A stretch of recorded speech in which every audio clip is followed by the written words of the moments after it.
Wilfrid Gordon McDonald Partridge, written by Mem Fox.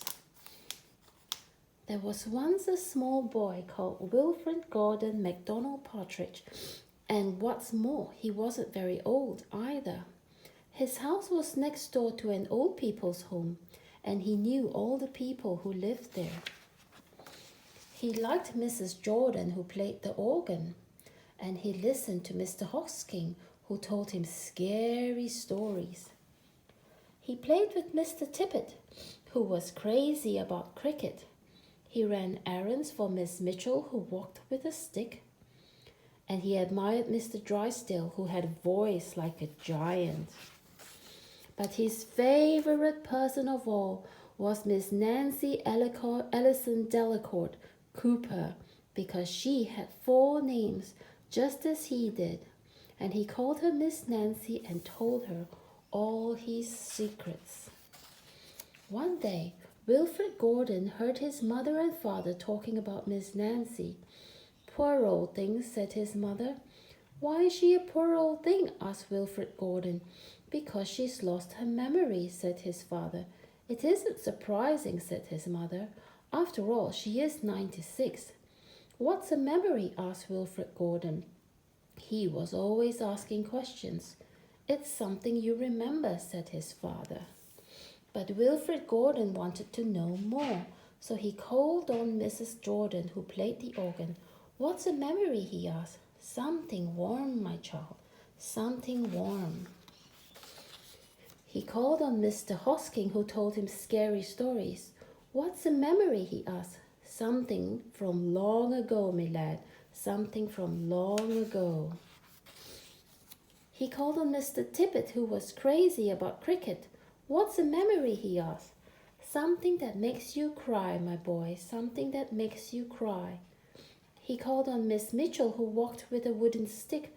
"What's a memory?" he asked. "Something that makes you laugh, my darling, something that makes you laugh." He called on Mr. Drysdale, who had a voice like a giant. "What's a memory?" he asked. "Something as precious as gold, young man, something as precious as gold." So Wilfrid Gordon went home again to look for memories for Miss Nancy, because she had lost her own. He looked for the shoebox of shells he had found long ago last summer and put them gently in a basket. He found the puppet on strings, which always made everyone laugh, and he put that in the basket too. And he remembered with sadness the medal which his grandfather had given him, and he placed it gently next to the shells. Next, he found his football, which was as precious as gold. And last of all, on his way to Miss Nancy's, he went into the hen house and took a fresh, warm egg from under a hen. Then Wilfrid Gordon called on Miss Nancy and gave her each thing, one by one. "What a dear, strange child to bring me all these wonderful things," thought Miss Nancy, and then she started to remember. She held the warm egg and told Wilfrid Gordon about the tiny speckled blue eggs she had once found in a bird's nest in her aunt's garden.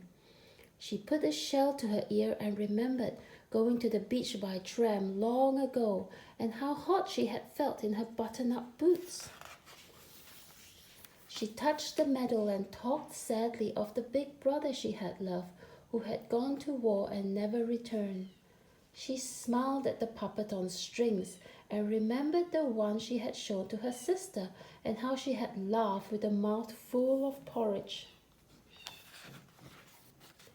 She bounced the football to Wilfrid Gordon and remembered the day she had met him and all the secrets they had told. And the two of them smiled and smiled, because Miss Nancy's memory had been found again by a small boy who wasn't very old either. The end.